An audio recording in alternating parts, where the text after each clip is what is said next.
The motion passes 23 to 3 to 0, or well, 23 to 0 to 3, however you do the abstain. 23 to 3 noes, no abstentions. Okay. Seeing no other unfinished business, move into new business. Government Bill Number 5, GLC Directive in support of HR 3221 is on the floor. GLC Chair Barmore, would you like to open? Oh, yeah, President Collins, sorry, Government Bill. Thank you. The government bill you see tonight will be explained by GLC Chair Barmore. The reason why it's coming up as a government bill under me is because GLC is an executive committee, so they're not like campus life or another committee like that that can bring a bill forward. So just there's a quick description for you. And yield to Chair Barmore. Cool, thank you. Yeah. First off, I want to introduce, we got a good showing of GLCers around the back. So if you want to stand up, introduce yourself, name and major. Mary, you want to start off? Sure. My name is Mary Jacobson. I'm an English pre-law major. My name is Todd Jungluth, and I'm a political science cross literature major. I'm Katie Kua. I'm a history English major. I'm Corinne Mordian. I'm art history and international studies major. Reed Spigler, history and English major. Thanks, guys, for showing up. This is the GLC Directive in support of HR, that's House Resolution 3221, titled the Student Aid and Fiscal Responsibility Act 2009. GLC has spent the past 2 weeks having some pretty intense debate. We were all respectful to each other, but there were two sides that did rise in the debate, and we had to split it up into two different meetings spanning 3 weeks. Within that time, we met with different officials with Nelnet, which is located right, it's headquartered right in our backyard over in downtown Lincoln. We met with Mary Dead, who's actually the head of one of these statewide banking committees. We also met with UNL's Director of Scholarships and Financial Aid, Craig Mounier. I guess we'll get a little, I'll try to keep this brief. I know now more about student lending than I think I ever probably wanted to. It's a very complex issue, and I hope that you did read the article that Jay Fennell sent out last week, and I also sent out this week. I in no way expect you all to be experts on the issue, but I hope that you did have some time to kind of briefly touch on what this act has the potential to do. Like I said, this passed the House of Representatives, like it says in our directive here. It's a concurrent Senate bill. It's unknown what's going to happen with the Senate. Right now they're tackling health care, so it's unknown whether or not it's going to show up in the health care bill or come up afterwards. But like I said, it has passed the Senate, or the House, excuse me.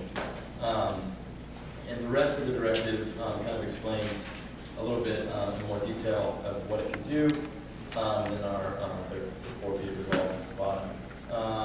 First off, I want to explain a little unique situation that UNL is in. UNL is unique to the effect that our financial aid office operates under the direct loan program only. If you attend this university, you're not able to apply for a private lender loan through the Federal Family Education Loan Program, the FFELP program, which is what is on the chopping block here with this specific act. With Obama's proposal, he wants to eliminate this private lender student loan program, the FFELP program. But UNL does not operate under that FFELP program. Like I said, UNL only operates with the direct lending. Craig Mounier is, he's been a strong proponent for direct lending ever since he came to the university back in the mid-90s. So it's not brought up in debate. I kind of want to go over why GLC, if this, obviously if it's not pertinent to us as students here at the university, why did GLC take it upon itself to look into this directive? Like I said, if we can't even operate through FFELP, why are we concerned about it? The National Subcommittee brought it up because it's a huge impact that it has on higher education as a whole. If this would go through, it has the potential to save billions of dollars that could go towards things like the increase in Pell Grants, which would free up other scholarships to give to people that have then received Pell Grants. So, regardless of this, even though things won't change much here at the university, the impact this has on higher education throughout the entire country is huge. Like I said, The second thing why it's relevant to us here at the university is its issue with Pell Grants. If this is to pass, obviously the money that is saved through the elimination of this FELT program would go back funding more Pell Grants, which allow low-income students to attend institutes of higher education. And the third one is obviously NELNET, which ironically the university does not operate through, like I said, because NELNET operates through that FELT program, which we do not operate here at the university. But regardless, looking at this as a statewide issue to Nebraska, NELNET employs 4,000 workers across the United States, 1,000 specifically here right in our backyard in Lincoln. So it is a huge employer, and that was a big debate that was brought up. With the portion of the corporation would be cut, they would still operate with providing student services. So, and that would be the case for other companies such as Sallie Mae, which also provides student loans as well. So I think you need to take that into account when you see the proposed number of jobs that could be lost with the passing of this act, is that a lot of those corporations are preparing for this to happen, and they're gearing towards their more student services route, which would save, I think, potentially a lot of jobs with that. Number two, limits competition and the freedom for the student to choose what they see fit.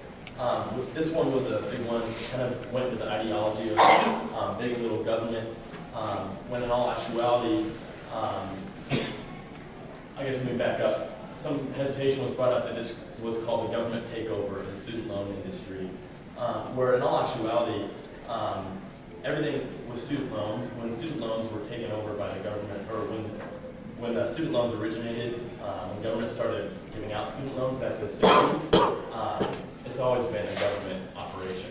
And the only thing that would change with this act going through are the middlemen, private lenders, such as banks and NELNET.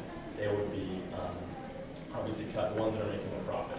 But like I said, it has always been a government operation, and so it's not safe to say that the government is taking over when it's always been that way. And Pell Grants is another thing. Like I said, I think everyone here can value the importance of higher education, and with that money that will be saved by this, like I said, it would go back to increase the number of Pell Grants, which would also free up more scholarships to be given out to middle-class students as well.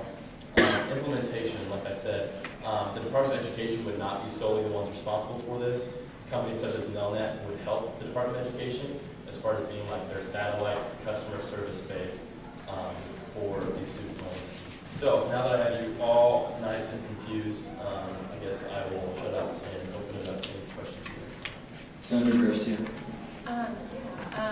Is Nebraska, the University of Nebraska-Lincoln, unique in not operating through private lenders, or like do all state schools do that? Do you understand? Yeah. I don't know a specific number, but I know that there are other universities. I think it's 75% of universities do allow their students to operate through the FELT program.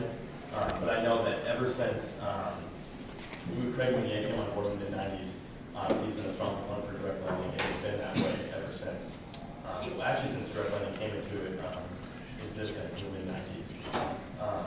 UNL has been solely a direct lending institution. Speaker Teeman. Yeah, Chair Barmore, you mentioned that